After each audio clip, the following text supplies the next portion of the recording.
In this week's parasha, Parashat Tezaveh, we learn the halachot of the clothing of the Kohanim and the Kohen Gadol. When they would serve for us, for our sake in the temple, in the Mishkan, and then in the Holy Beit HaMikdash, they had to wear the special garments of the Kohen and the Kohen Gadol. The Kohen Gadol had extra garments on top of the regular clothing.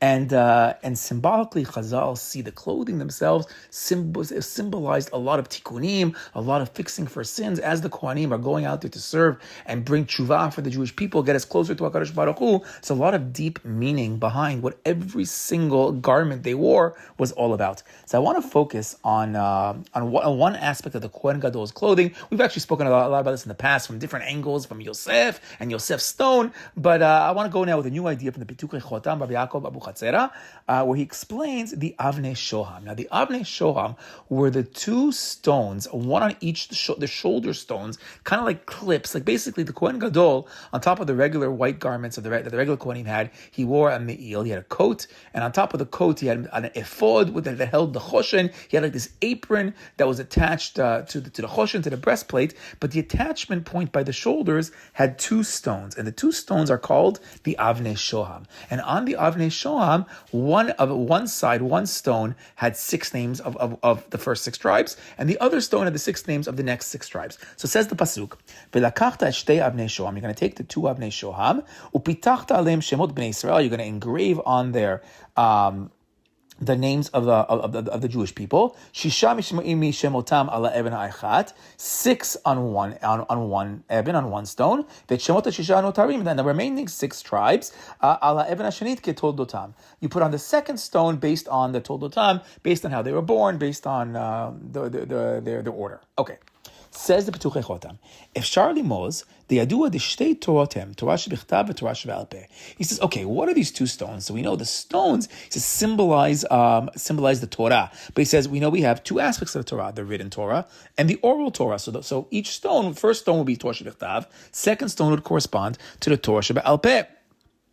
And there's a footnote over here that says, Ayin the Maharsha. The Maharsha speaks about different chazals that relate the Torah to be like precious stones, like unbelievable jewels. The Torah, we always think of like the Aseret that he brought this on the Luchot. That's Eben, that's actual stone. But here we're thinking about stones. These are now the Avnei Shoham and then the Avnei Miluim that were on the Choshen. These were very special stones. They were sparkling stones and they were precious stones. The Torah is like our precious stone, and there's beautiful chazals that relate the Torah to beautiful Avanim. So over here it says the Pitukei Chotam, the 2 stones correspond to the Torah shebichtav and Torah shebe'al peh.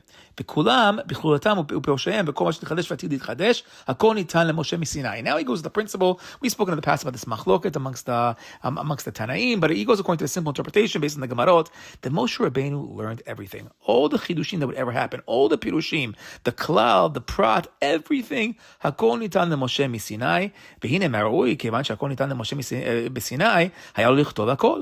He says, really, Moshe Rabbeinu should have written everything down. If Moshe got the whole Torah, he should have written everything down. Now, the truth is, we spoke about this from many angles in the past, comparing the first luchot to the second luchot, what we would understand on our own, what we wouldn't understand, how much we have to toil. But now we'll go with a whole new approach. He says, really, Moshe Rabbeinu was supposed to have written everything down, but why didn't he? Well, he should have. That would have made more sense. Hashem gave him the whole Torah, so write everything. Write the Torah shebe'al peh also down. Omnam. Now we're going to have a beautiful reason. Why did Hashem want an oral Torah? This is going to he says it's based on Rav Chaim Vital. We'll see the quote in the footnote in a second. Omnam, Ratzah Kadosh Baruch Hu lezakot et Yisrael. Hashem wanted to bring zechut. He wanted to bring us merit. And therefore, HaKadosh Baruch Hu didn't have Moshe write it all down. K'dei shekol echad yitrach lo tzid the or mashe yisig nishmato. Every single person has his connection to the Torah. He has his letter in the Torah. And therefore, Hashem wanted us to work hard and to toil and bring to light what our neshama connects to, k'tei liskod, in order for us to have sachar and to have merit. But really, you should know that everything was really given to Moshe Rabbeinu. But Hashem didn't want Moshe to write it all down, so that way we could have a zechut, so we could toil and learn it on our own. So the footnote in my Pitukei Chotam quotes actually the Rav Chaim Vital from Sefer Etz Hadat Tov. It says as follows: Benoda. Says Rav Chaim Vital, you should know, Ki shishim ribo otiyot shebatorah keneged shishim ribo Nefashot Yisrael Nikraim Dor. He says you should know the 600,000 letters in the Torah correspond to the 600,000 souls of the Jewish people, which is called a generation. Ki ein dor pachot mishim ribo, because every generation has to have at least 600,000 to it. Lekol echad yesh lo chelek b'Torah kefi nishmato.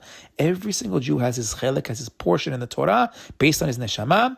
V'asher yitzeh liot chacham shalem b'chol haTorah yuchrach liot lamed mikol adam. Now, beautiful. We know Pirkei Avot tells us that ezu chacham lamed mikol adam. Who's the wise man? The one who learns from everybody. So now he's going to give you a good reason. Do you know why you have to learn from everyone? He says because if you actually want to know everything, you have to go and learn mikol adam asher b'doro ki al yedei kach yeda kol chekei haTorah b'shleimuta. Because only through learning from everybody will you know the whole Torah. Because the Torah shebe'al peh, which makes up the full Torah, is made up of what every one of the 600,000 neshamot connect to. Meaning, my Torah that I connect to is different than your Torah that you connect to. We all have to bring to light our Torah, and therefore we have to all learn from each other. Because when we learn from each other, when all 600,000 Jews learn from each other, we're really understanding all 600,000 letters of the Torah, because we need each other to fully explain b'shleimut the whole Torah. והנה אלוהים עשה כן כדי ליתן שכר טוב לכל אחד כפי מה שחידש בתורה, and Hashem did this to give sachar for everybody based on what kind of chidushim they bring to the world. But if Moshe would have written it all down, because Moshe himself did receive it all, then we wouldn't be able to get our sachar. It wouldn't have been for everybody to get it. So therefore, Kadosh Baruch Hu made it that they were going to have a Torah shebichtav. That's the main part. That's the first stone we're saying now on the stones, and then the second stone corresponds to Torah sheba'al peh. So we have a zechut to bring about the Torah. Okay, then goes on the Bituchei Chotam. And that's what it means in our psukim. You're going to take the two Avnei Shoham, hem shtei Torot. These correspond to the two Torahs, Torah shebichtav and Torah sheba'al peh. Hem uperushem, them with all their explanation. Torah sheba'al peh includes everything. The et lerabot perushem. He says, and that's why the pasuk says, why does it say velakachta et shtei Avnei Shoham? Just say velakachta shtei Avnei Shoham. So he says it's to get all the pirushim. He actually has an idea over here that the Mishnah is coming to explain the Torah shebichtav, and the Talmud is coming to explain the Torah sheba'al peh. Interesting chidush. But the idea of the extra word et is telling you that all parts of the Torah, Torah shebichtav, Torah sheba'al peh, has levels and layers that we need all the Jewish people, all of our generation, and all the generations together to come and bring about all of this light. But Hashem is now telling Moshe Rabbeinu, you take the Avnei Shoham, really, I'm giving it all to you right now. Meaning Moshe, he's going to have it all. And that's hinted to in the word Shoham, the Shoham stones. Because what is Shoham?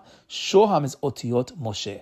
So you have the Shoham stones, Shoham, same letters as Moshe. It's the Moshe stones. The Kol HaPirushim Yimsaru LeMoshe Levichach Avnei Shoham Karinan Beis Shapir Avnei Moshe, and therefore you can call the Avnei Shoham the Avnei Moshe. I'm not sure if he's referring to some Chazal somewhere, but he says we can call these stones properly. Would be proper to call them the Avnei Moshe because Moshe really has both the Torah shebichtav and the Torah sheba'al peh. And even though everything was given over to you, Moshe Rabbeinu, afilu hachi, nevertheless, even though you know it all, upitachta aleim shemot bnei Yisrael, still, I want you to carve into it the names of the tribes of the Jewish people, because I want to bring merit to the Jewish people. And everyone is going to be able to bring the chidush that he's able to grasp on his own. And it's going to be written based on in his name to give him sachar, whether in the Torah, written Torah, whether the oral Torah, and you should know. And he says that the first 6 are going to correspond to the Tanaim that talk about the Mishnah. And here he's going according to his approach that they're coming to explain. We have the Shisha Sidrei Mishnah, the 6 letters of the Mishnah. They're coming to explain the Torah shebichtav. That's the first stone.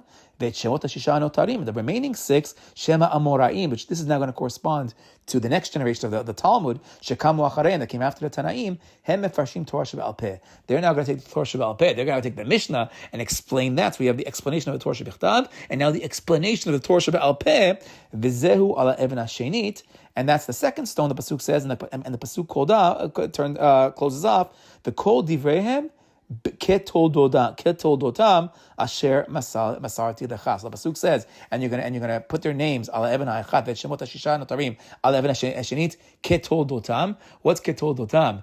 Ketoldotam means like the way they're born, like the order of how the tribes are. But now he's saying ketoldotam really means kasher masarti lecha, like I had already taught you. Meaning just like Moshe, these are your stones. I already gave them all to you, but now you're going to engrave the Jewish people in there, just like I taught you. So they're going to come to it on their own. The kol zeh because it is called Israel b'chlutam v'yeh lehem chelek b'Torah, and this is all for the sake because Hashem loves us so much, so that the whole Jewish people could have sachar, and we can each find our chidush in the Torah. So B'ezrat Hashem, our names are already engraved, the tribes are already engraved, our neshamot were already standing at Matan Torah. We had that spark. We heard that we heard our letter in the Torah. B'ezrat Hashem, we should have the zechut to bring that letter out to light, so we could all learn it and see it.